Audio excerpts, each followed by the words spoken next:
What's going on, guys? Welcome back to the channel. In today's video, we're going to be talking about all things compression, what it is, why we use it, the different settings, the different types of compressors and their uses. So without further ado, let's get right into the video, and hopefully by the end of it, you will understand compression like I do. So what is compression and why do we use it? So compression is taking the loudest parts of an audio signal and the quietest parts of an audio signal and squeezing them together in order to get a more unified volume. Now, why we use compressors is pretty simple. So artists, whether it be a singer or a rapper, their volume levels on the mic are inconsistent when it's raw audio. So sometimes they get really loud like this, and then sometimes they back up and get really quiet like this. Okay, so now what I'm gonna do is I'm gonna record a vocal inside of Pro Tools. I'm gonna be really loud in one part, and then I'm gonna be really quiet in the other part. And then we're gonna apply compression, and I'm gonna show you in the waveform exactly what that looks like. So let's go ahead and record a vocal here real quick. Yo, yo, yo. All right, you can hear me? Let's go ahead and record something just real quick. Yo, yo, yo, talking super loud into the mic, and now we're backing up and getting super quiet, and now we're getting loud again. Okay, so we got a vocal here. Let's listen back to it, and then we'll apply compression. Yo, yo, yo, talking super loud into the mic, and now we're backing up and getting super quiet, and now we're getting loud again. So you can hear I was very loud here, then I got quiet, and then I got really loud again. Let's go ahead and add a compressor. I'll add any compressor here. The BF2A is fine, and I'll just crank the peak reduction and the gain. And now what you're going to see is you're going to see the waveform change. So watch the waveform when I hit render. So what you just saw was you saw the loud parts get pulled down quieter, and you saw the quiet parts get pulled up louder. And what it did was it created a more unified signal. So the loud parts aren't exploding out too much, and the quiet parts aren't disappearing. So let's go ahead and listen to this now. Yo, yo, yo, talking super loud into the mic, and now we're backing up and getting super quiet, and now we're getting loud again. So you can hear in the quiet parts, I was far less quiet. So let's take it off and let's listen again with it off. Yo, yo, yo, talking super loud into the mic, and now we're backing up and getting super quiet, and now we're getting loud again. And then one more time with it on. Yo, yo, yo, talking super loud into the mic, and now we're backing up and getting super quiet, and now we're getting loud again. So I hope that shows you exactly what compression is doing. So now I'm going to break down the 5 most important settings on a compressor, and I'm going to use the 1176 to do this. So the first setting that I want to talk about is threshold. Threshold is the ceiling that your compressor is set to where once your vocal hits that ceiling, it starts compressing. And you can set your ceiling in 2 ways.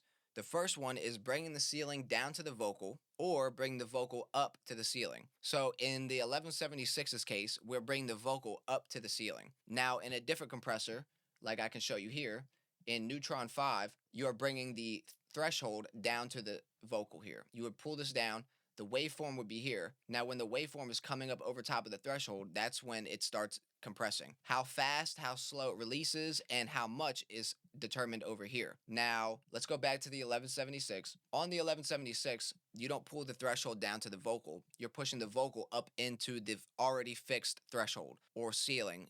That makes it a lot easier to understand. Okay, so I have Neutron pulled up here, and I have a vocal here.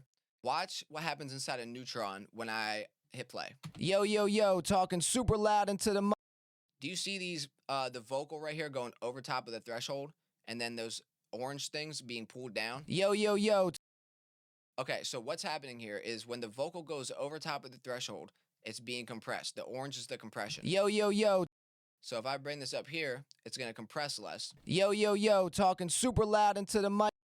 All of these peaks are getting pushed down. They're being turned down. So the only difference on the 1176 is instead of pulling that threshold down to the vocal, you're pushing the vocal up into the already fixed threshold. So I hope that really clearly helps you understand input or threshold on a compressor. I know that was one of the most complicated ones for me. The next setting I want to talk about is ratio. And on this type of compressor, we have 4-to-1, 8-to-1, 12-to-1, and 20-to-1. 20-to-1 is basically a brick wall limiter. It doesn't let anything through. But so let's talk about what it's doing here. So after you set your threshold, right, that is basically the indicator of when the compressor should start compressing is when that vocal goes over the threshold. Just like in here, yo, yo, yo, when the vocal goes over, start compressing. Don't compress if it doesn't go over. So what ratio is you telling it how much to compress. So when the vocal goes over the threshold, how much do you want it turned down? 4-to-1 means that for every dB the vocal goes over, it's being turned down by 4 dBs. Now 8-to-1 is for every 1 dB it goes over, it's being turned down by 8 dBs, and so on. 12 and 20, same thing. For 20, for every 1 dB it goes over, it gets turned down 20 dBs. That's a lot. So that is ratio. It's just how much you're turning down after the vocal hits the threshold. Now we can talk about attack and release. Now attack is how fast the compressor starts compressing the vocal after you hit the threshold. Remember, the ratio is telling how much to compress. So attack is how fast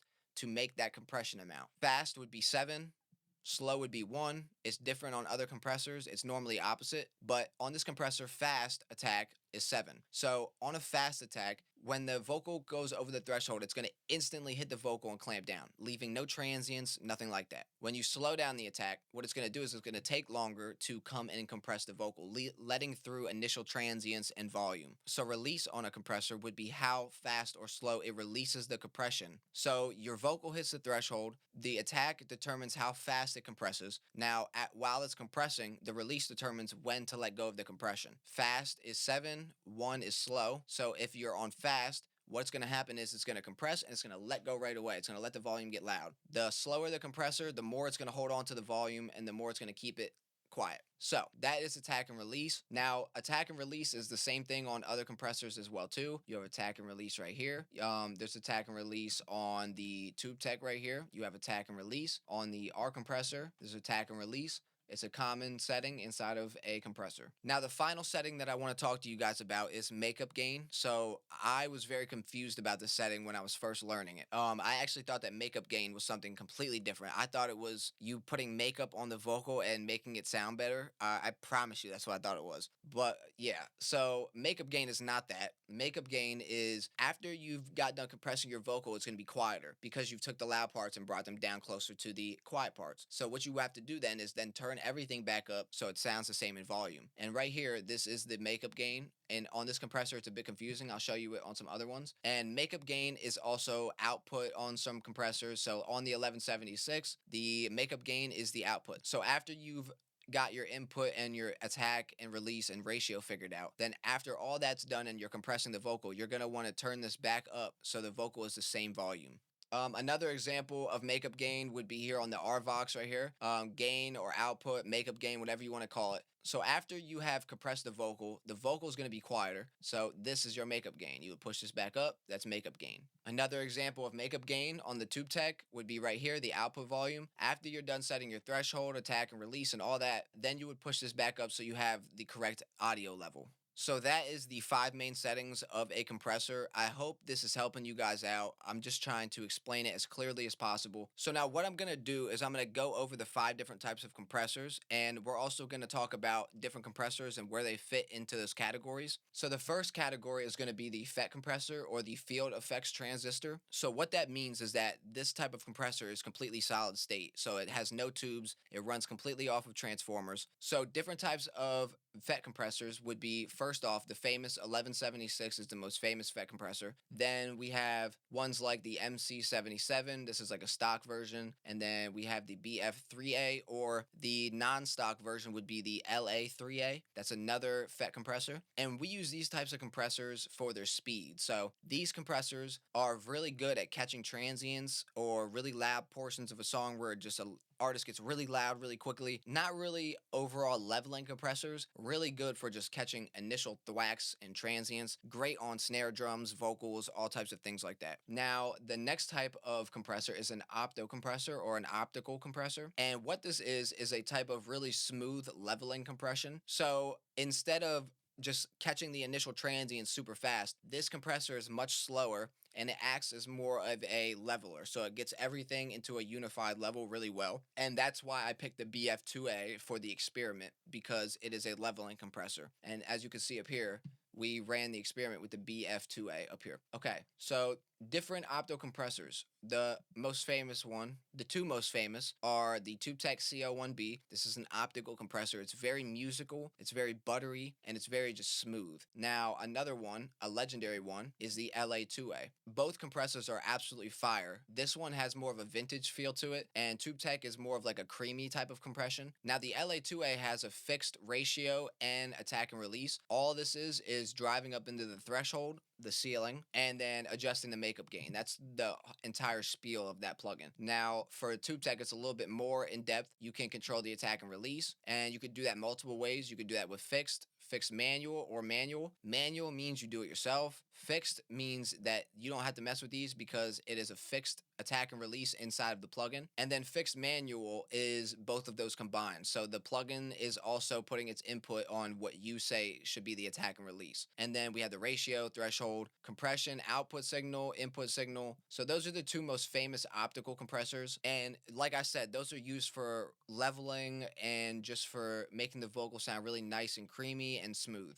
So the next type of compressor that we have is a VCA compressor, or a voltage controlled amplifier. So basically this type of compressor is really good at listening to groups of audio and compressing them together. It's a very fast and very light type of compression. It works as a really good glue. The main places that you'll see a VCA compressor would be on a mix bus or a drum bus to kind of just glue everything together. So different types of VCA compressors would be, the most famous one being the SSL G Bus, then also ones that you wouldn't even think are VCAs, like the Rvox or the Rcomp.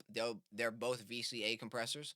This one has a little bit more control to it, so you can control smooth, warm, electro, or opto, so you can kind of change it in the direction of either a FET or a optical compressor. And then we also have a limiter here, because a limiter is also a type of VCA plugin. So a limiter is basically a compressor with a stop sign instead of a suggestion. So on these other compressors, when you compress and it goes over the threshold, it doesn't stop it from going over the threshold, it just compresses it. The limiter is different. It's a stop sign. It says, no, you're not going over this threshold. So yes, a limiter is still a compressor. It's just a compressor that doesn't take no from no one. And most of the time you'll see these types of compressors again on a mix bus or a drum bus. Now, another type of compressor is the Vari-Mu, or variable mu, and this is a type of compression that you would find more on like mastering. It's just really, really smooth and buttery. So the only one that I really own is the Fairchild 660 model. This is what it looks like here. So on the Fairchild, you see input gain and threshold. We already know what those are. Now, there's another setting here called time constant, and what this is it sets different variables for the attack and release time, so you can pick between them. And this is like a really good plugin for mastering.